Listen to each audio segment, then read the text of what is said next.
Like कीजिए, subscribe कीजिए और शेयर कीजिए। बेल आइकॉन का बटन दबाना ना भूलिए और देखते रहिए लंत्रानी न्यूज़ लाइव।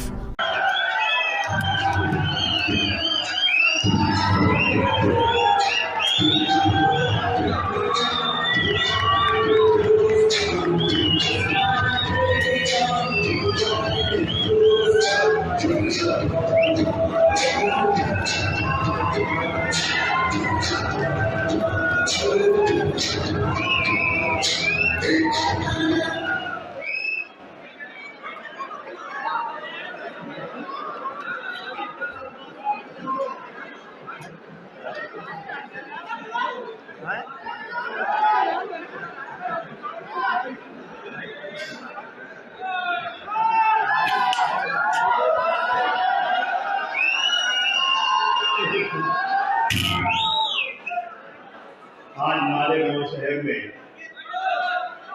बहुत दिनों के बाद, एक अरसे के बाद एक शानदार जलसे को मुनाकिद करने वाले हमारे साथी गुड्डू भाई, तालियां बजाई उनके लिए। परवेज सिद्दीकी साहब, डॉक्टर सफना साहब, अमीन पटेल साहब, अकील साहब, कल्पना गहवार साहिबा, मुंबई से चलकर आए गयासुद्दीन साहब, फहद आजमी साहब, फैसल सिद्दीकी साहब, आदिल खान आजमी साहब, फहद अहमद साहब, हमारे मोहतरम निसार पहलवान साहब नासिक के, अब्दुल रऊफ साहब, वसीम शेख साहब, तारिक मछलीवाला साहब, हुसैन खान साहब, आतिक मौलवी साहब, रई शेख साहब, सलाउद्दीन साहब, नफीस आजमी साहब, सऊद साहब, इमरान शेख साहब, मुर्शिद शेख साहब, वसीम साहब, अजहर साहब, फैसल साहब, नवेश साहब, अनीस साहब, यूसुफ इलियास साहब, अबू बकर साहब, सलाम कुरैशी साहब, फैद अख्तर साहब, नदीम साहब, यहाँ मौजूद तमाम दोस्तों, नौजवान साथियों, भाइयों और बहनों,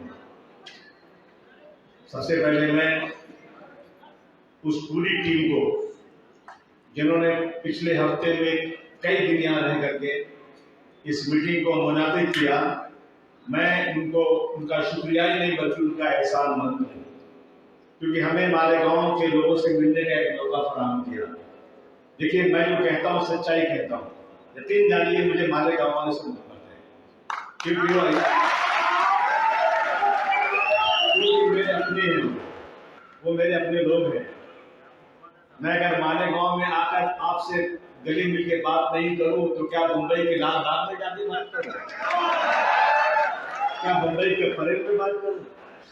ये मेरा अपना शहर है, मुझे कोई शिकायत नहीं। परवेज भाई शिकायत कर रहे हैं तो मुझे कोई शिकायत नहीं। मैं सौदागर नहीं हूं, मुझे वोट चाहिए। मैं जीतूं या न जीतूं, मेरे लोग जीते या न जीते, लेकिन मैं इस लड़ाई को पूरी मजबूती के साथ जिंदगी बन रहा था। सच कहूं मुझको वो इंसान बुरा लगता है, सच कहूं मुझको वो इंसान बुरा लगता है, और हाथ फैलाए मुसलमान बुरा लगता है। दोस्तों, मैं शायर नहीं हूं यार। सच कहूं मुझको वो इंसान बुरा लगता है, हाथ फैलाए मुसलमान बुरा लगता है। दोस्तों, ये मुल्क गुलाम था, हम अपना मालिक खुद चुन नहीं सकते थे। अंग्रेज इस मुल्क पर कब्जा क्यों किया मालूम है आपको? हिंदुस्तान सोने की चिड़िया था। मोदी जी के जमाने में नहीं, मोदी की जगह वाले कागज की चिड़िया भी नहीं बचाई। मुगलों के जमाने में हिंदुस्तान सोने की चिड़िया था, और हिंदुस्तान का जीडीपी पूरी दुनिया में सबसे ऊंचा था। गरीबों के पास, किसानों के पास, घरों में लोगों के सोने के अंबार थे। अंग्रेजों ने देखा कि हिंदुस्तान सोने का चिड़िया है, यहाँ कब्जा करो। ऐसे ही नहीं आ गए लोग, कागज की चिड़िया लेने नहीं आए थे। ये आए व्यापार के बहाने से हिंदुस्तान में घुसे और हिंदुस्तान पे कब्जा किया। मुगलों को हटा करके ये आए थे यहाँ पर, उसके बाद आए थे। और दोस्तों, जब अंग्रेजों को हटाने की बात हुई तो ये मैं नहीं कह रहा हूं, ये तारीख गवाह इस बात की, पढ़े लिखे लोग जानते हैं कि किस तरह से अंग्रेजों के खिलाफ लड़ाई लड़ी है। केरल का मामला, केरल में एक जगह पे ट्रेन के डिब्बे में चिलचिलाती धूप के अंदर लोगों को बंद कर दिया गया, बगैर पानी के, बगैर खाने के। 24 घंटे तक ट्रेन चलती रही पटरियों पर, और उसके अंदर बंद मुसलमान चिल्लाते रहे, पानी पानी पानी पानी नहीं मिला। एक दूसरे का पेशाब किया उन्होंने, अपने खून निकाल के पिया उन्होंने। जब ट्रेन पहुंची मंजिल पर तो आधे उसमें से मर गए। ये कुर्बानी किसने दिया? ये कुर्बानी मुसलमानों ने दिया। ये तारीख गवाह है इस बात की, ये कोई झूठी बात नहीं है। 1857 की गदर में बहुत बड़ी तादाद में मुसलमान मारा गया। जब बलिया की जेल से मंगल पांडे ने आजादी की लड़ाई लड़ी, तो उसका साथ देने वाला कोई और ना सिवाय बहादुर शाह जफर के। बहादुर शाह जफर ने कंधे से कंधा मिलाकर साथ दिया, तो ये लड़ाई आगे बढ़ाएंगे। लिखा है हिस्ट्री में कि दिल्ली से लेकर अमृतसर तक सड़कों के किनारे कोई एक दरख्त ऐसा बाकी नहीं था जिसमें मुसलमानों की लाशों को शहीद करके लटका न दिया गया हो। यह कुर्बानी हमारी है। हमने कभी, हमारे पुरखों ने कभी अंग्रेजों को तलवे नहीं चाहते। आज बदकिस्मती से वो लोग बैठे गद्दी पर जो अंग्रेजों के तलवे चाहते थे। चिट्ठी लिखा जेल से कि एक बार रिहा कर दो हमको, हम गांधी जी के स्वदेशी आंदोलन को मटिया मेल कर देंगे। और छूटने के बाद इन्होंने आजादी की लड़ाई में गांधी जी के मुखालफत किया। तारीख गवाह है, जैसे गांधी जी ने स्वदेशी आंदोलन चलाया, बंबई के मुसलमान मेमन भाइयों ने, मुसलमानों ने, जिनके पास बड़ी बड़ी एजेंसियां थी, मुगल लाइन की एजेंसी, सनलाइट साबुन की एजेंसी, बड़ी बड़ी जो है कागज, बर्मिंघम के कागज की एजेंसी, स्टो की एजेंसी, सारी एजेंसियों को जैसे गांधी जी ने कहा कि हम जो है अब जो है स्वदेशी यहां चलाएंगे और बाहर की कंपनियों का हम लोग यहाँ पर सफाया करेंगे, तो मुसलमानों ने अपनी पूरी एजेंसियों को लात मार के अंग्रेजों को वापस दे दिया। मुसलमानों की खरीदी शुरू हो गई। वह एजेंसियां मारवाड़ियों ने, बड़े बड़े व्यापारियों ने, गैर मुस्लिमों ने उन एजेंसियों को ले लिया। वो बड़े आदमी बन गए और हम लोग उन एजेंसियों को लात मार के सड़क पर आ गए। जब गुलिस्तान को खून की जरूरत पड़ी, सबसे पहले गर्दन, जब गुलिस्तान को खून की जरूरत पड़ी, सबसे पहले गर्दन हमारी कटी। अब ये कहते हैं हमसे, ये अहले चमन, ये हमारा चमन है। जब हिंदुस्तान और पाकिस्तान का बंटवारा हुआ, तो मुसलमान अपने सामानों की पोटलियां बनाकर पाकिस्तान की तरफ रवा और दवा था। उस वक्त दिल्ली की जामे मस्जिद की सीढ़ियों से मौलाना कलाम आजाद ने चिल्ला कर कहा, ऐ मुसलमानों, तुम्हें ताजमहल हुस्न की कसम, तुम इस मुल्क को छोड़कर चले जाओगे, तुम्हारी लाखों मस्जिदें वीरान हो जाएगी, कोई नमाज पढ़ने वाला नहीं होगा, कोई अजान देने वाला नहीं होगा, तुम्हारे मकबरों पर कोई ख्वाजा पढ़ने वाला नहीं होगा, तुम्हें अल्लाह का वास्ता है, तुम्हें रसूल का वास्ता है, तुम रुक जाओ, हिंदुस्तान को छोड़ के जाओ, इस मुल्क में कोई इंसाफ मिलेगा। मुसलमान रुक गया था। जितना मुसलमान पाकिस्तान गया, उससे ज्यादा मुसलमानों ने यहाँ रहकर पाकिस्तान मुर्दाबाद, हिंदुस्तान जिंदाबाद का नारा लगाया। गवाह है, एक बार ऐसा भी हुआ, एक सगा भाई जो पाकिस्तान चला गया था, वो पाकिस्तान की तरफ से लड़के बॉर्डर पर आया, दूसरा भाई हिंदुस्तान की तरफ से आया, लेकिन हिंदुस्तान के भाई का हाथ नहीं करता उसको मारने के लिए, क्योंकि मैं हिंदुस्तान का रहने वाला हूं, मुझे वतन से मोहब्बत है, मैं अपने भाई को भी सामने खड़ा हुआ पाकिस्तान में उसके खिलाफ दिखाया। क्या हो रहा है देश में? 2014 से ज्यादा ही कुछ हो गया है। छोटी हांडी में उबाल आता है, छोटी हांडी में जल्दी उबाल आता है। हमने इतने साल तक हुकूमत किया, हमने उबाल नहीं आया। छोटे लोग हैं, दिमाग खराब हो गया है, और ये जो है ना, ये हिटलर की हिटलरगिरी कर रहे हैं। जो हिटलर की चाल चलेगा वो हिटलर की मौत मरेगा। कहते हैं हिटलर ने भी सारी संस्थाओं को अपने हाथ में ले लिया था, लाखों लोगों को मार दिया था। 10 साल फिर आगे नहीं चल सके। दुआ करो ये भी 10 साल में चले जाए। चले जाए 10 साल। मुझे याद है मैं दुनिया आया था, दुनिया के लोग बैठे हैं, एक छोटी सी लड़की, खुदा की कसम, खूबसूरत बच्ची छोटी सी, मेरा दामन पकड़ लिया उसने, कहा आप दुनिया आए हो ना, मेरा घर देखे बगैर नहीं जा सकते। मैंने अमर सिंह से कहा मेरे हेलीकॉप्टर का टाइम हो गया, तो मैंने कहा नहीं, इसका घर देखना जरूरी है। मैं उसका घर देखने गया ना, खुदा की कसम मैं बहुत रोया। उसने कहा मेरे माँ बाप ने मुझे जो कुछ जहेज में दिया था, मैं और मेरे शौहर ने छोटा सा घर बसाया था, फसाद में मेरा पूरा घर जल गया। आप आइए देखिए, पूरे जले हुए घर को जैसे जला तो वैसे ही आज तक है, 15 दिन हो गया। एक भी पुलिस वाला आकर इसकी सर्वे नहीं कर रहा है, पंचनामा नहीं कर रहा है। पंचनामा कर लेगा तो मैं सफाई कर दूंगी, शायद मुझे सरकार से कुछ पैसे मिल जाएं ताकि मैं अपना घर दोबारा बसा सकूं। पूरा घर जला वैसे पड़ा था। और आगे एक औरत आई, बच्चे को गोद में लिए हुए, उसने कहा मेरा भी घर ऐसे पड़ा और परेशान के लिए, मेरे पास 6 महीना का बच्चा है, मैं उसे लेकर मैदान में सोती हूँ, मेरा घर जला हुआ है, मेरे घर का सर्वे करवा दीजिए, सर्वे करवा दीजिए। ये देश की है। दुनिया में 2013 में फसाद हुआ था, 2013 में मैं गया था, 2013 2008 2 बार फसाद हुआ था। जब मैं गया था वहां दुनिया में, 2013 में 6 लोग शहीद हुए थे और कुछ अपाहिज हो गए, गोली लगी थी, बैग नीचे से वो हो गए। पृथ्वीराज चौहान कांग्रेस के वो मुख्यमंत्री थे, उन्होंने ऐलान किया कि 3 लाख 1.5 लाख और 50,000, याद है कि नहीं याद है, ये पैसा इनको दिया जाएगा। कलेक्टर ने कहा हम नहीं देंगे, इसलिए कि पुलिस की गोली से मरे हैं, तो पुलिस की गोली से मरने वाला आदमी जो है ना, वो क्रिमिनल होता है, अगर हम दे देंगे ना तो पुलिस झूठी हो जाएगी, इसलिए हम पैसा नहीं देंगे। मैंने बोला पृथ्वीराज चौहान जी, आप मुख्यमंत्री हैं या चपरासी हैं? कैसे करेंगे आप? मैं समाजवादी पार्टी में काम करता हूं और मुजफ्फरनगर में फसाद हुआ था। फसाद तो हमारा नसीब बन गया है। एक दिन में मुजफ्फरनगर के लोगों ने कितने लोगों को मार डाला, मगर अखिलेश यादव ने क्या किया मालूम है? एमपी को, एमएलए को जेल भेज दिया। आज तक कोई गया यहां पर फसाद में जेल? एमपी और एमएलए को जेल, और एक एक मरने वालों को यूसुफ भाई 15-15 लाख रुपया,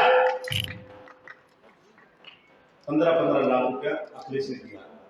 और उसके बाद 1,800 करोड़, हिंदुस्तान की तारीख में सुनहरे हरफ में लिखा जाएगा, 1,800 करोड़ रुपया जितने लोगों का घर जल गया, टूट गया है, इन सबको घर बनाने के लिए 5-5 लाख रुपया दे दो, जबकि घर की वैल्यू 3 लाख रुपए, छोटे छोटे घर गांव।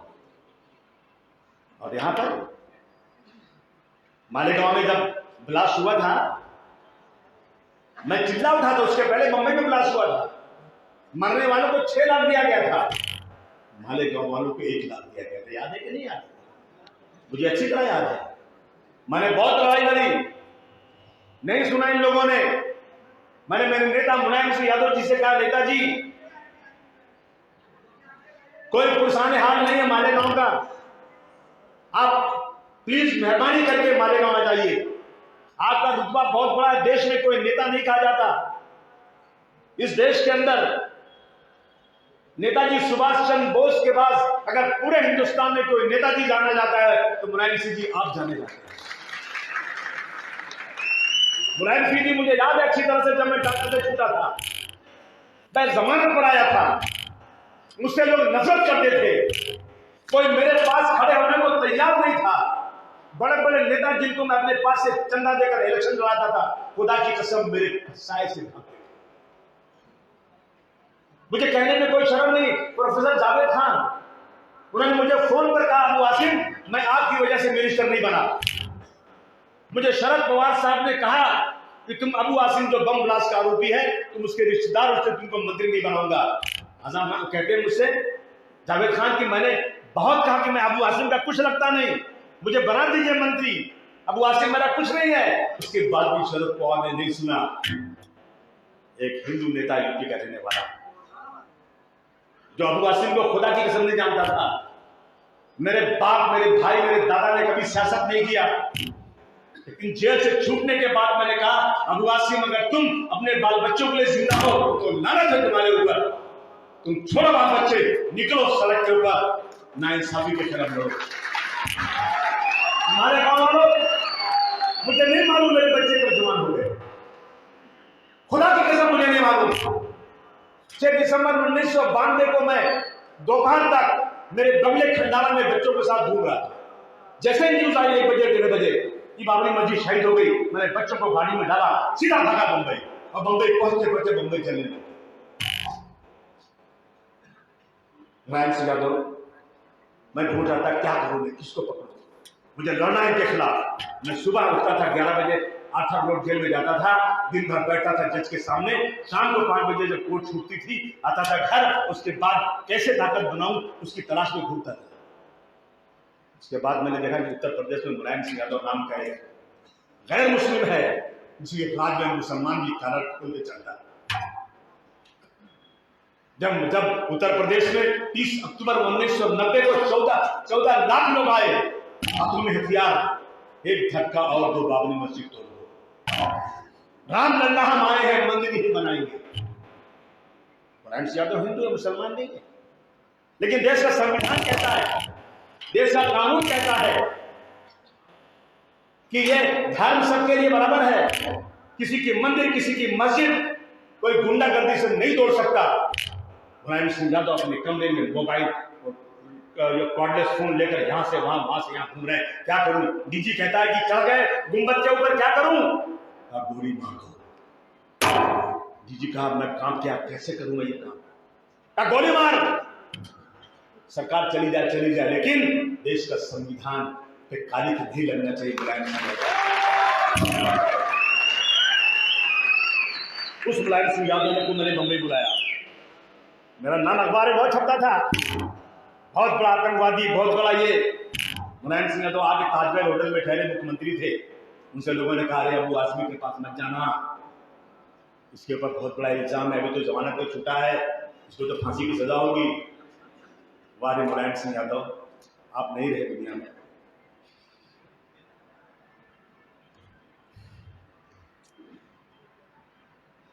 मुलायम सिंह ने कहा, मुझे कहा कि मैं जानता हूं अबू आसिम बेगुनाह है, मैंने पढ़ा उसके केस को, मैं जाऊंगा अबू आसिम के घर।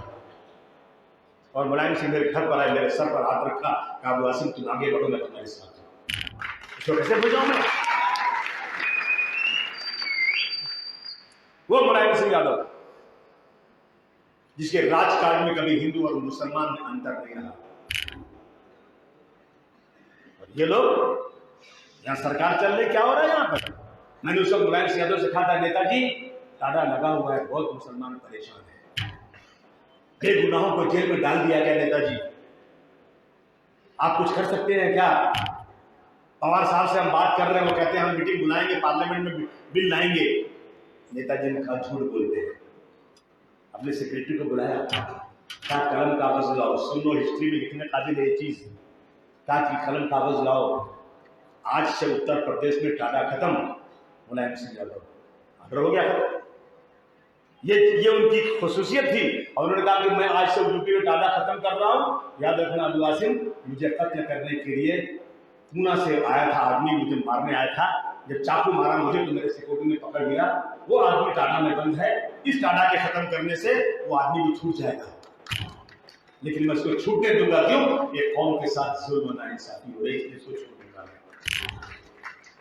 इसलिए आपके पास चलकर आया हूं समाजवादी का पैगाम लेकर के कि हमें इस देश के अंदर एकता बनाना है, मनमानी नहीं करना है। अभी त्रिपुरा में फसाद हो, मस्जिदें तोड़ी गई, कुरान शरीफ जलाया गया, इसके बाद आप लोगों ने यहाँ एहतजाज किया था ना, याद है कि नहीं किया था? और जरूर करेंगे। मुझे याद है कि जब छत्रपति शिवाजी महाराज की मां के नाम एक नावल जेम्स लेन ने लिखा था, जो पूना की लाइब्रेरी में थी, जो उस नावल की वजह से लाइब्रेरी जला दी गई, शिवाजी महाराज की मां के नाम अपमानित करने वाले जेम्स लेन को आर पाटिल ने लिखा, मैं अमेरिका से लाकर हथकड़ी लगा कर उसके पेट चलाऊंगा।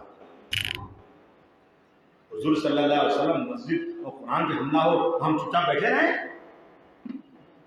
मुबारकबाद के काबिल हैं आप लोग अगर आपने एहतजाज किया, कोई गलत नहीं किया आपका। कानून को हाथ में नहीं लेना चाहिए एहतजाज करने का, गांधी जी ने हक सुनाया। अंग्रेजों के जमाने में अंग्रेज परमिशन नहीं देता था, गांधी जी एहतजाज करते थे नहीं करते थे? हम उन्हीं के रास्ते पर चल रहे हैं। मैं पूछना चाहता हूँ पवार साहब, मैं आपकी इज्जत करता हूँ, शरद पवार साहब आज देश में आप बहुत बड़े नेता हैं। मैं इस माइक के माध्यम से आपको कहना चाहता हूँ पवार साहब, मैं बहुत छोटा आदमी हूँ। मुंबई में झगड़ा हुआ था नवाब मलिक का, संजय पाटिल का, गोली चली थी और पुलिस स्टेशन में 307 का केस हुआ था, एक आदमी गिरफ्तार नहीं हुआ। पवार साहब आपने केस खत्म कर दिया, दोनों को 307 खत्म हो गया, दोनों पे कोई केस नहीं। मेरे बच्चे, मेरे जवान अपने रसूल के लिए, अपनी शरीयत के लिए सड़क पर उतरे थे और आपकी सरकार ने कितने बच्चों पे केस किया था? कितने लोगों पे? 60 लोगों पे 307 किया। 307 मतलब अटेम्प्ट टू मर्डर। कमर के ऊपर इतनी चोट लगे कि आदमी की जान जाने का खतरा हो, उसे कहते हैं 307। अगर वकील लोग बैठे हैं झूठ बोलते हो बताओ मुझे, 307 लगा दिया। मेरे पास यूसुफ भाई आए और वो अपने वकील साहब, मुझे वकील साहब आए, मैं इनको लेकर गया होम मिनिस्टर के पास। मैंने होम मिनिस्टर साहब को पूरी दास्तान बताई और मैंने कहा सर ये बहुत बड़ी नाइंसाफी है और आपकी खुशकिस्मती है कि मालेगांव के सारे कांग्रेस के लोग आपकी पार्टी में आ गए हैं। आप बहुत इतरा रहे हैं, आपकी पार्टी बढ़ रही है वहां पे। इन पे 307 नहीं लगना चाहिए, अब उसको खत्म करा दीजिए। मैंने हाउस में उठाया, चिल्ला कर कहा कि ये मुसलमानों के साथ, मालेगांव के मुसलमानों के साथ बहुत बड़ी नाइंसाफी हुई है, 307। मुझे बताओ किस वजह से 307 लगा? नहीं सुना किसी ने। सुना किसी ने? बोलिए सुना किसी ने?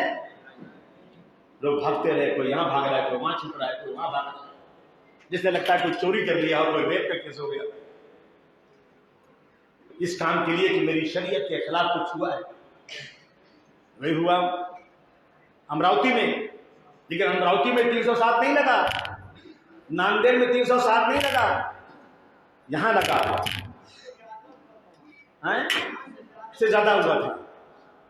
हमारे गांव के लोगों, मैं तुम्हारे साथ हूं, मुझे ताकत है।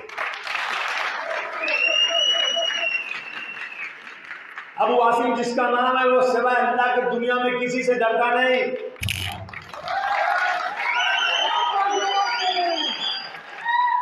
मैं मुल्क के कानून का पूरा एहतराम करते हुए कहना चाहता हूं कि अब फकत शोर मचाने से कुछ नहीं होगा, अब फकत शोर मचाने से कुछ नहीं होगा। और क्या शेर आगे बोल रहा हूं मैं? आपके होठों को हिलाने से कुछ नहीं होगा। शायद तो मैं हूं नहीं यार। अब फकत शोर मचाने से कुछ नहीं होगा और सिर्फ होठों को हिलाने से कुछ नहीं होगा। जिंदगी के लिए बेमौत मरते ही क्यों हो, और अहले ईमान हो तो शैतान से डरते क्यों हो।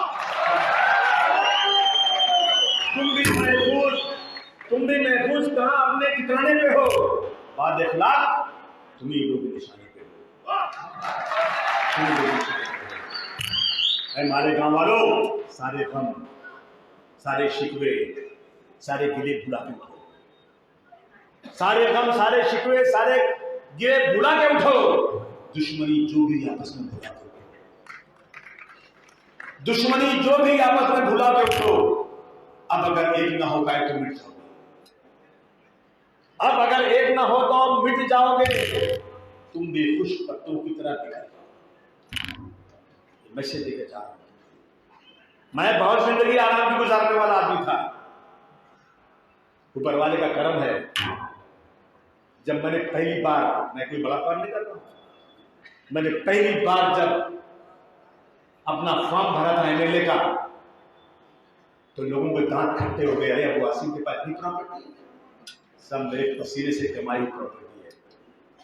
कि मैं सड़क पर नंगे पैर घूमता हूं, मेरे पैर सूज जाते हैं, मुझे खाने को रखा रहता, खाना नहीं मिलता, मुझे सोने को 6 घंटे नहीं मिलते, आज जहां हूं, कल वहां हूं, परसों वहां हूं, शायद कि तेरे दिल में उतर जाए मेरी बात, शायद कि तुम मेरे साथ इकट्ठा हो जाओ और मैं इस मुल्क में रहने वाले लोगों को इंसाफ दिला सकूं। इसलिए राजनीति करता हूं और मेरा कोई मकसद नहीं।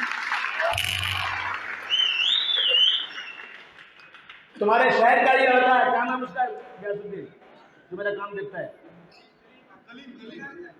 कलीम किधर है, इधर आजा सामने। अच्छी बात है, यही है गवर्नमेंट की तरफ से मेरा इंजीनियर यही है महाड़ा में। बता दे कलीम, तूने मुझे कितना कमीशन दिया आज तक? 1 रुपया मैंने कभी नहीं लिया आज तक। लोग 10 से 15% लेते हैं, अरे क्या जरूरत इसकी है?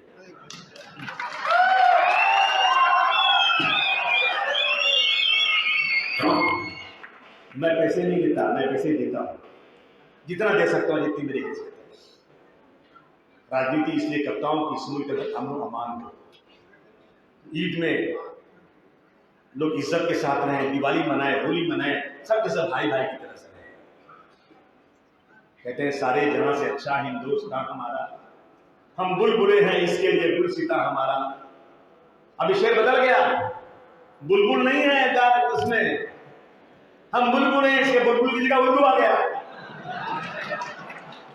शेर बदल गया, क्या मालूम क्या हो गया? बर्बाद गुलिस्तान करने को बस एक ही उल्लू काफी है, यहाँ पर शाख पे उल्लू बैठा है, अनजाने गुलिस्तान क्या हो गया। इसलिए दोस्तों, मैं वो बात कर रहा था धुलिया की। धुलिया में इंक्वायरी उठाई गई, इंक्वायरी जज की कि क्या गलती किसकी है।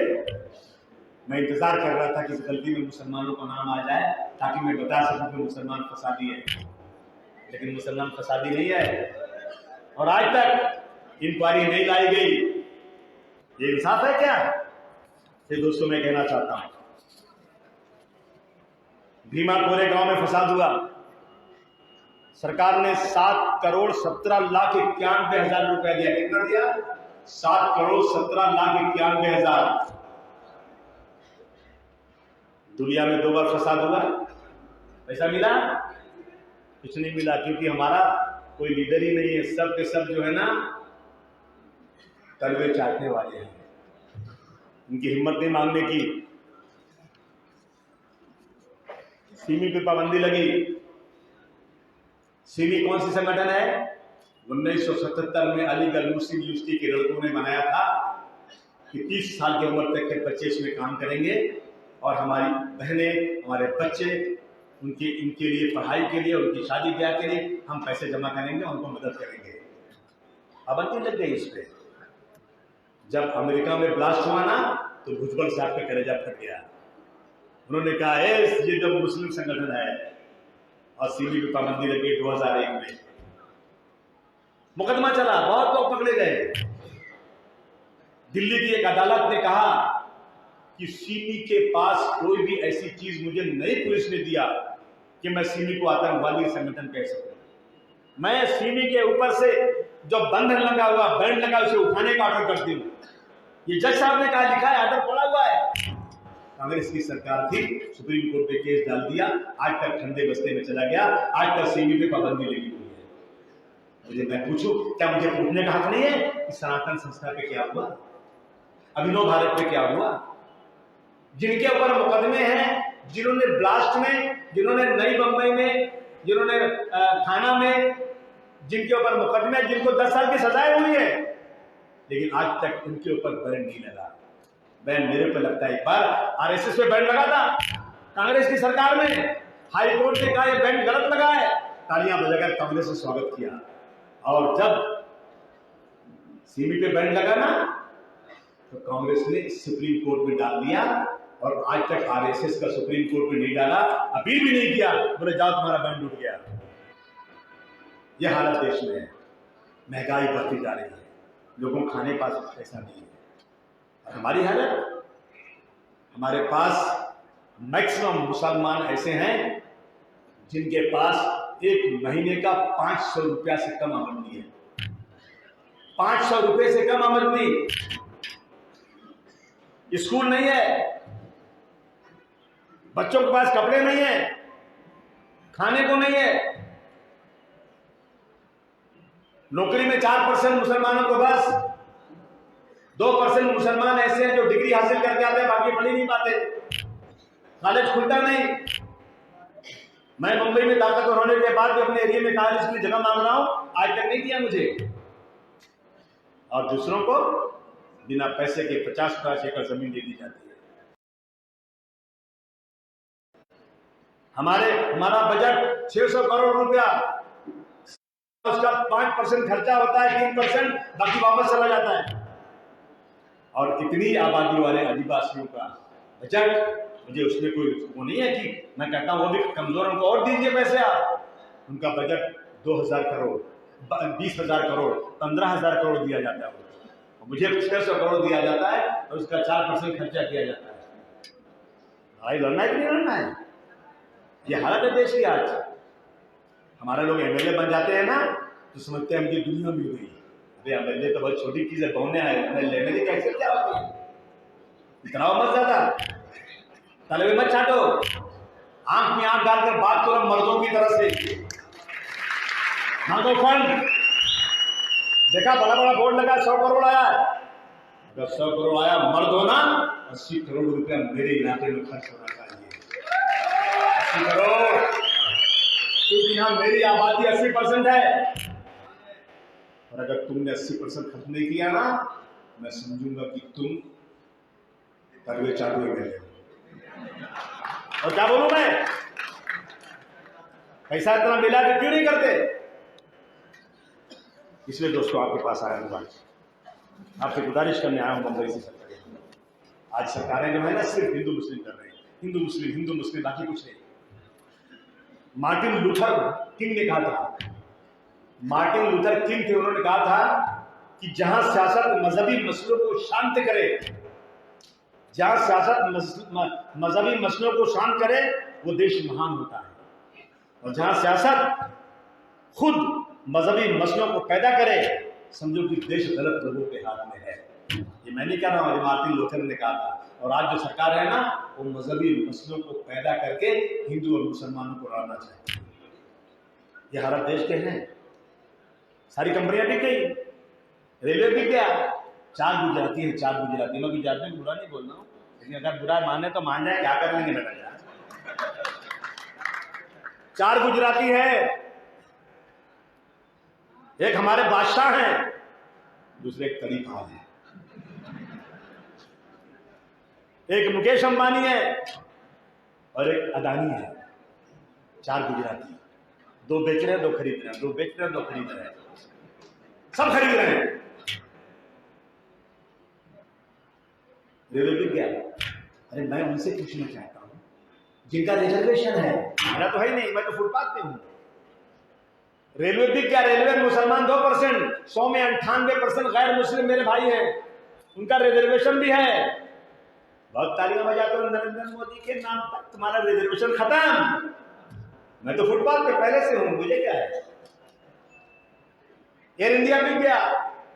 दुनिया में सारे छोटे छोटे देशों की अपनी एयरलाइन है, मेरा भारत महान, लेकिन एयरलाइन बिक गई, बिक गई एयरलाइन। एयर इंडिया का मालिक टाटा बन गया। मेरा अपना नुकसान क्या हुआ? 1% मुसलमान, 99% मेरे गैर मुस्लिम भाई और सोए हुए हैं।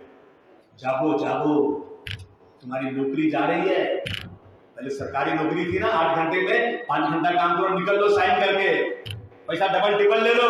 और अब तुमको कॉन्ट्रैक्ट पर नौकरी करनी पड़ेगी, तनख्वाह भी आधी मिलेगी और वो टाइम भी नहीं मिलेगा, और नौकरी भी जो है ना वो परमानेंट नहीं होगी। नुकसान किसका है? और आप सोए हुए हैं। दोस्तों, हम लोग बहुत ताकत से इलेक्शन यूपी में लड़ रहे हैं और मैं जीतने की पूरी उम्मीद थी। मैं 6 महीने तक मेरे पीछे 100-200 गाड़ियां, मैं पूरे यूपी के इलाके में घूम रहा था कि मेरा वोट बटने ना पाए। बहुत मेहनत मैंने किया, सिर्फ इसलिए किया इस देश में फिरका परस्ती खत्म होना चाहिए। मेरा एक भाई आया, जिसका मुलायम सिंह यादव के धोती के नीचे खाकी वर्दी है। और दूसरी बात कहता है अगर मुलायम सिंह यादव अखिलेश यादव मुझसे अनाउंस करने तो मैं साथ में आ जाऊं। अभी एक तरफ खाकी वर्दी बोलता है, एक तरफ अनाउंस भी करना चाहिए। चारों तरफ जो चाहो बोल दो, एक सीट भी चुनकर नहीं आए।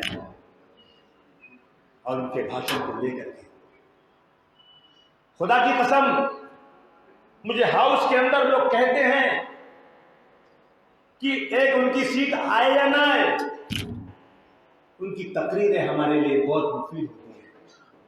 हम उन तकरीरों को ले जाकर सुनाते हैं लोगों को, देखो अगर तुमने थोड़ी भी सुस्ती किया तो ये लोग पावर में आ जाएंगे, तो इस देश के अंदर जो है ना कब्जा कर लेंगे। दी जाते हैं बोल के। मैं हमेशा कहता हूं कबड्डी खेलते हैं ना हम लोग, कबड्डी कबड्डी कबड्डी कबड्डी खेलते खेलते गए और कहीं हमारी सांस टूट गई और किसी ने खींच दिया और बाकी था एक ही सूत और हम हार जाते हैं। मैं बड़ी मेहनत करता हूं, मेरा भाई आकर 500 दे लेता है, मैं हार जाता हूं। क्या करूं? खड़े कर दो। बीजेपी कहती है लो पैसा चढ़ जाओ वसूली पे, लो पैसा चढ़ जाओ, मेरा ही भाई जाता है। शाम को अगर भरोसा नहीं है ना, आप लोग अखबार वाले हो, शाम को जाकर देखना बीजेपी और शिवसेना के मंडप में पर्दा उठाओगे ना, मेरा भाई वहां बैठा रहता है। भैया पैसा थोड़ा दो, मैं लड़ जाऊंगा, तुम्हारा वोट जो वोट बैंक है सेकुलर उसे काट दूंगा, तुम जीत जाओगे। ये सच्चाई है और यही होता है। हम मुंबई में इलेक्शन लड़ रहे थे, सुहेल लोखंडवाला को लड़ा रहे थे, हमने 2,52,000 वोट लिया और हम 152 वोट से हार गए। कितने वोट से? पार्लियामेंट की सीट मुसलमान जीत रहा था, 152 वोट से हार गए। हमारे भाई ने इलेक्शन लड़ लिया, 1800 वोट काट लिया। आप तो कोई जानता हो या ना जानता हो, आप फॉर्म भर दो, 100 200 500 वोट तो ऐसे आपको आ जाएगा और हमारे वोटों को तीतर भीतर कर दिया जाता है। और कुछ उलमाए कराम माफ कीजिएगा, शिया सुन्नी देवबंदी बरेलवी, अरे भाई हाथ जोड़ता हूं, शिया हो तो शिया का काम करो, जितना करना कोई मना नहीं करता। सुन्नी हो तो सुन्नी की तबलीग करो, जितना करना करो। देवबंदी हो देवबंदी की तकरीर जितना करना करो, कोई मना नहीं कर सकता। लेकिन एक दूसरे पर तोहमत मत लगाओ, इससे क्या होता है ना, आपस में टकराव होता है। मैं बहुत छोटा आदमी हूँ यूसुफ भाई, मेरी हैसियत में उलमाए कराम के पैर के धूल के बराबर हूँ, लेकिन मेरे दिल की एक चुभन है, मेरे दिल की तड़प है कि हमला इमारत पर हो रहा है, हमला इमारत पर हो रहा है और हम नादानों ने इमारत के ऊपर फ्लैग बना लिया है। एक पर शिया लिख दिया, एक पर सुन्नी लिख दिया, एक पर देवबंदी लिख दिया, एक पर जो है अंसारी लिख दिया। और हम बिल्डिंग की हिफाजत नहीं कर रहे हैं, हम अपने फ्लैग की हिफाजत कर रहे हैं। नादानों, बिल्डिंग गिर जाएगी तो फ्लैग नहीं रहेगा। पहले बिल्डिंग की हिफाजत करो, बाद में अपना अपना फ्लैग बनाओ जो बनाना हो। ये मेरी गुजारिश है। कौम की हालत बहुत खराब है। ये लोग कहते हैं, एक कमेटी है दुनिया की कहती है कि आने वाले दिनों में हिंदुस्तान में जेनोसाइड होगा। जेनोसाइड का मतलब नरसंहार, लाखों लोग मारे जाएंगे। जिस तरह बोस्निया में लाखों मुसलमानों को मार दिया, उनकी औरतों को ले गए, जब तक वो प्रेग्नेंट नहीं हुई उस तक छोड़ा नहीं उनको। तो उसका सदर कहता है, जेनोसाइड का जो सदर है अमेरिका से कहता है कि हिंदुस्तान भी उसकी तरफ आगे बढ़ रहा है। मैं खबरदार करता हूं वजीर आजम को, हिंदुस्तान के वजीर आजम को हमने खबर दे दिया कि हिंदुस्तान भी जेनोसाइड की तरफ बढ़ रहा है, उसको रोको। कोई कदम नहीं उठाया है। मगर याद रखिएगा, जलेंगे हम तो जल जाएगा सारा गुलसिता माली, जलेंगे हम तो जल जाएगा सारा गुलसिता माली। समझ मत सेरे गुलशन में मेरा ही आशियाना है।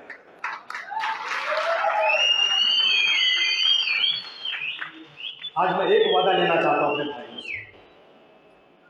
हुजूर सल्लल्लाहु अलैहि वसल्लम के खिलाफ कोई बोलता है तो तुम अपनी जान देने को तैयार हो जाते हो। होते को नहीं होते हो? मेरी जान चली जाए तो चली जाए, लेकिन हुजूर के खिलाफ एक लफ्ज़ मैं सुनूंगा नहीं। सही है कि गलत है? इसीलिए जेल गए थे सब लोग। हुजूर के लिए जान दे सकते हो, हुजूर का कहना भी हम मान सकते हैं क्या? ताली हाथ उठाकर बोलो, हुजूर का कहना हम मान सकते हैं क्या? जोर से बोलो, समझो। मैं कसम खा के कहता हूँ, तुमने कहना मान लिया ना, कोई माई के लाल में ताकत नहीं तुम्हारी तरफ आंख उठा कर देखे। बहुत आसान नुस्खा बताकर जा रहा हूं मैं।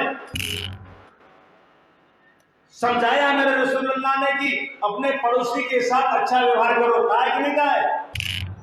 अगर अल्लाह ने तुम्हें इतना दिया है कि तुम पेट भर खाना खाकर आराम की जिंदगी गुजार सकते हो, लेकिन तुम्हारा पड़ोसी तकलीफ में है, खाना उसको नहीं भूखा है, और अगर तुमने खाना अकेले खा लिया तो तुम मुसलमान नहीं हो। कहा है कि नहीं कहा है? बैठे और मैं कहा बैठे होंगे। आज से एक काम करो, किसी से डर वर के नहीं भाई, डरना किससे? डरना तो अल्लाह से है।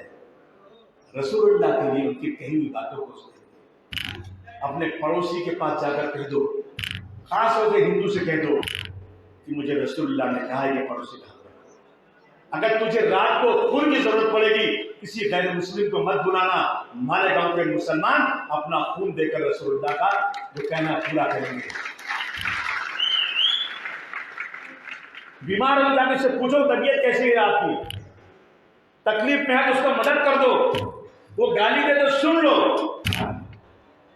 अरे से सवालों का कलेजा फट जाएगा। अरे बाप रे, ये क्या हो गया हिंदुस्तान में? हमारी तो दुकान ही बंद हो जाएगी। जितना आईसीयू है ना, सब बन जाएगा। अगर हम सब ने ये अपना लिया कि हम अपने इखलाक से गैर मुस्लिम भाइयों को अपना बना देंगे, तो इंशाल्लाह कोई जेनोसाइड नहीं होगा। हम सब इस देश के अंदर भाई भाई की तरह रहेंगे। मैं हमेशा एक गीत गाता हूँ, एक गीत मैं हमेशा गाता हूँ कि महलों और भूल जाता हूँ मैं, किसको याद है? नहीं अरे क्या कर रहे हैं, भूल जाते हैं।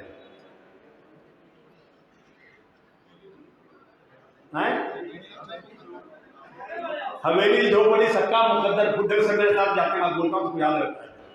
हवेली झोपड़ी सबका मुकद्दर फूट जाएगा, अगर ये साथ हम हिंदू और मुस्लिमों का छूट जाएगा। हवेली झोपड़ी सबका मुकद्दर फूट जाएगा, अगर ये साथ हम हिंदू और मुस्लिमों का छूट जाएगा। दुआ कीजिए कि हमें प्यार के रिश्ते रह पाए। मोदी साहब, ये रिश्ते टूट जाएंगे तो भारत टूट जाएगा।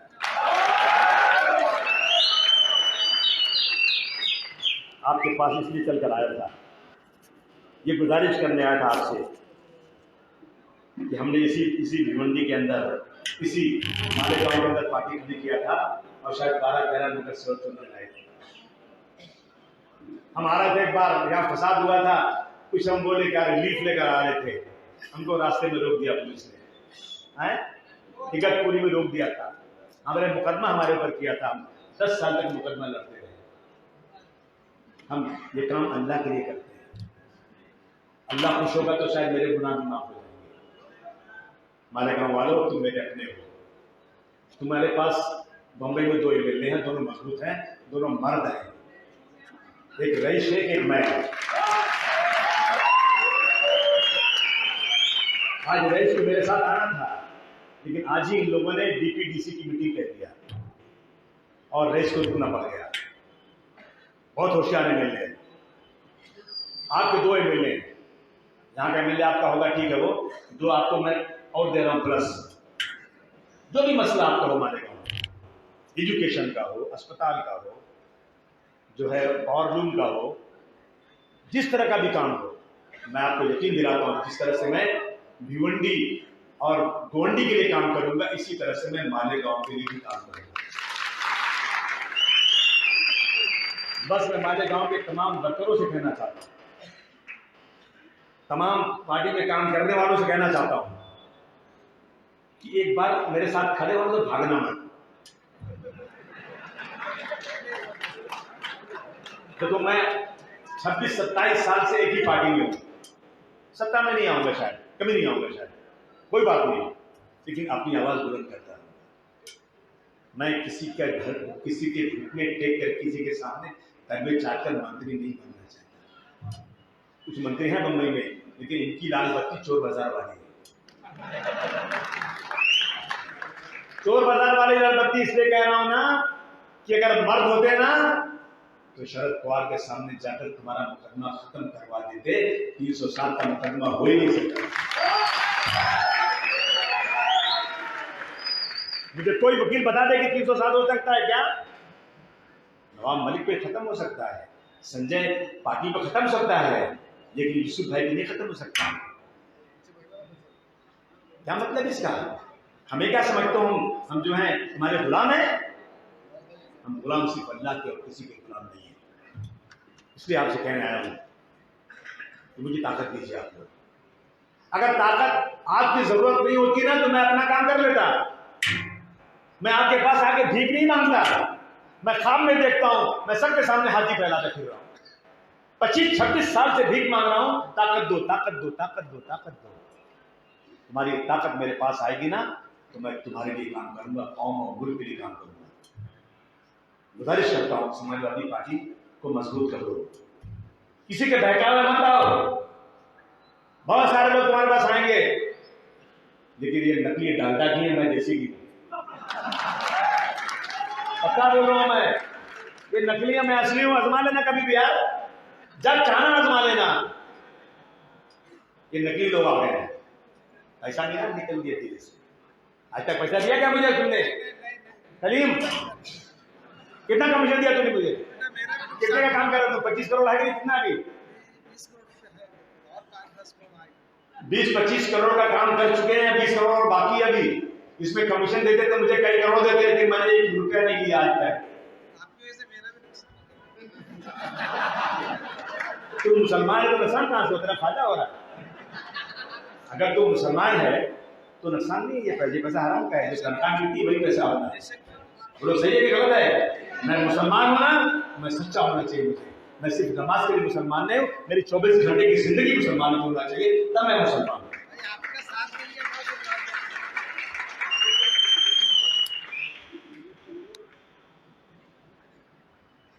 मालेगांव में उधर 35,000 पैलेस बरादरी के लोग हैं, 35,000। इंशाल्लाह इसकी लड़ाई लड़ेंगे, हम लड़ रहे हैं। अभी हमारे कुरैश बरादरी की मीटिंग वहां हुई थी। देवनार को हम लोगों ने दुनिया का सबसे अच्छा स्लॉटर हाउस बनाने की कोशिश किया है। दुनिया एक तरफ से जैन लोग हैं, एक तरफ से दूसरी पार्टी के लोग, सब मुखालफत कर रहे हैं, लेकिन हम लोगों ने उसको दुनिया का सबसे अच्छा स्लॉटर हाउस बनाने का पास करवा दिया। मामूली बात नहीं है। जब गणपति होती है तो सरकारी खजाने से कुछ करोड़ खर्चा होता है, हमें उसका दुख नहीं है, करो ना खर्चा, हम काम मना कर रहे हैं। जब डॉक्टर भीमराव अंबेडकर साहब का जन्मदिन होता है तो करोड़ों रुपया खर्चा होता है, लेकिन मेरा त्योहार होता है तो खर्च नहीं होता, पैसा कमाते हैं ये लोग। हमने जब बैलेंस शीट देखा, बैठे इफाद आजमी वगैरह, मैंने कहा सुनो, तो उनके त्योहार पर खर्च, मेरे त्योहार पर कमाई, कैसे चलेगा? आंदोलन किया हम लोगों ने। एक बकरे का 50 रुपया लेते थे ये लोग वहां स्लॉटर हाउस में लाने के बकरीद में, सब का सब उन्हें माफ करा दिया। अब 1 रुपया नहीं देना पड़ता, पूरा माफ कर दिया। इसलिए दोस्तों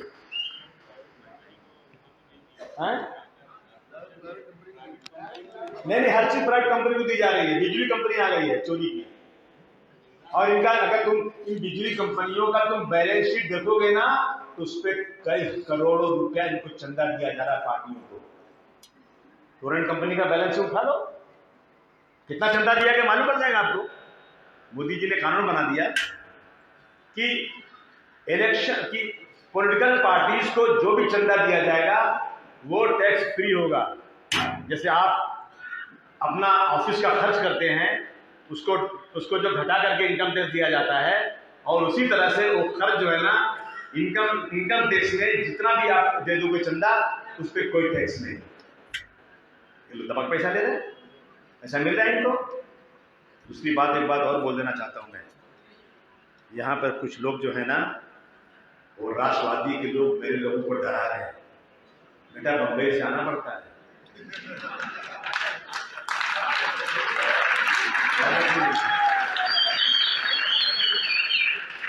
रास्ता बंबई में जाकर मिलता है। अगर समझोगे कि ये कार्यकर्ता अबू आसिम के यहाँ कमजोर हैं, बंबई में बैठा हूं, नकेल दबा दूंगा, ठीक हो जाओगे बेटा।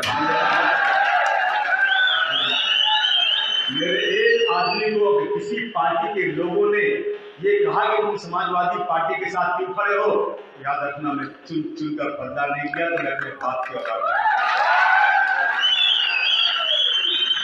मेरे कार्यकर्ता मेरे जिगर हैं, मेरे कार्यकर्ता मेरे लिए सब कुछ है। हाँ, अच्छा दूसरे बात करो, सब मुझसे कहता। और भाई पुलिस वालों, मैं आपसे गुजारिश कर रहा हूँ कि मेरे कार्यकर्ता हैं तो कंप्लेन लीजिए, उनको भगाओ मत, क्योंकि मैं भी कभी पावर में आ सकता हूँ।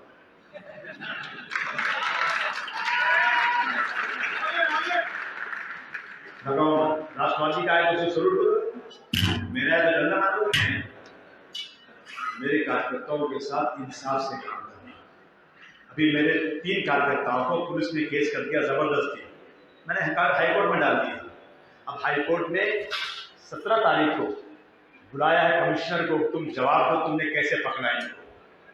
मेरे पास आके हाथ जोड़े थे, खुदा की कसम, आसिम भाई आप क्या कर रहे हैं? मैंने कहा वही कर रहा हूँ जो आप करते हैं। मैं आपको आता हूँ तो आप कहते हैं इसने मारा तो उसमें केस तो होगा, कहाँ छोड़ते हैं आप? इसने जो काम किया उस पर मैं कलम चलाऊंगा, कानून में है। तो भाई कमिश्नर साहब मैं भी वही कर रहा हूँ जो आप करते हैं। अब आया हूँ पहाड़ के नीचे। 17 तारीख को कमिश्नर साहब को बुलाया हाईकोर्ट ने कि तुम समाजवादी पार्टी के कार्यकर्ताओं को कैसे गिरफ्तार किया, इसका जवाब दो। जिन्होंने किया वो सस्पेंड हो गए। मैं किसी की नौकरी नहीं लेना चाहता, लेकिन मैं किसी की तरफ से बेइज्जती बर्दाश्त नहीं कर सकता। मेरा एक फितरत है। तो दोस्तों, अपने पैदा किए सूरज की दुआएं मांगो, भीख मांगी हुई तो किरणों का भरोसा आता है। आप बताओ, इतने लोग बच्चों माशाल्लाह कितनी बड़ी भीड़ है, आप मेरे साथ हो के लिए पक्का 100% है? आपका हाथ नहीं उठ रहा।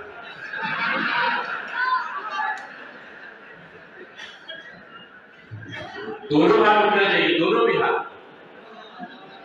देखिए माफ कीजिएगा मैं ऐसी गुस्ताखी कर रहा हूँ आप लोगों के साथ में, लेकिन दिल को खुश करने के लिए कर रहा हूँ कि अगर आप मेरे साथ होंगे, मैं ये फोटो दिखाऊंगा ना बम्बई में कि मालेगांव गया था, राष्ट्रवादी के लोग बहुत लोगों को तोड़ कर ले गए, अब मैं सबको तोड़ कर ला रहा हूँ, तो सबके हाथ मेरे साथ।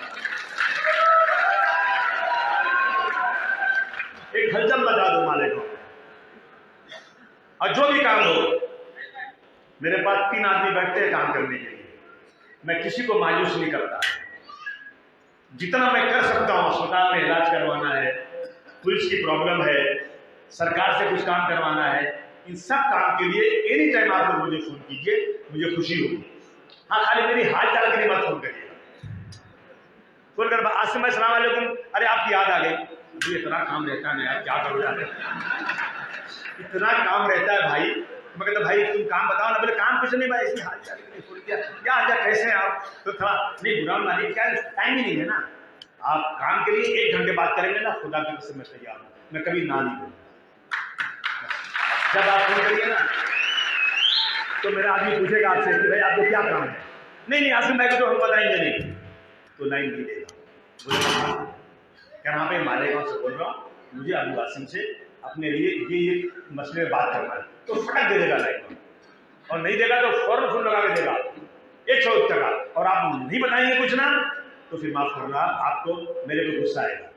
मैं आपको प्रैक्टिकल बता दे रहा हूँ पहले से। आप आए, आपने मेरी बातें सुनी। यूसुफ भाई कई बार मेरे पर आ चुके हैं अपने काम लेकर के। यूसुफ भाई जो भी आप लोगों ने आज मुझे दिया है, मैं सब पे इंशाअल्लाह मेरी तरफ से कार्रवाई करूंगा। और 19 तारीख से असेंबली शुरू हो रही नागपुर की, मैं इन तमाम मसलों पर कोशिश करूंगा कि मैं असेंबली में सरकार से सवाल करूँ, और आपको पूरी वीडियो भी भेजूंगा जो मैंने दिखाऊंगा। आपका आने का बहुत बहुत शुक्रिया। लाइक कीजिए, सब्सक्राइब कीजिए और शेयर कीजिए। बेल आइकॉन का बटन दबाना ना भूलिए और देखते रहिए लंत्रानी न्यूज़ लाइव मुंबई।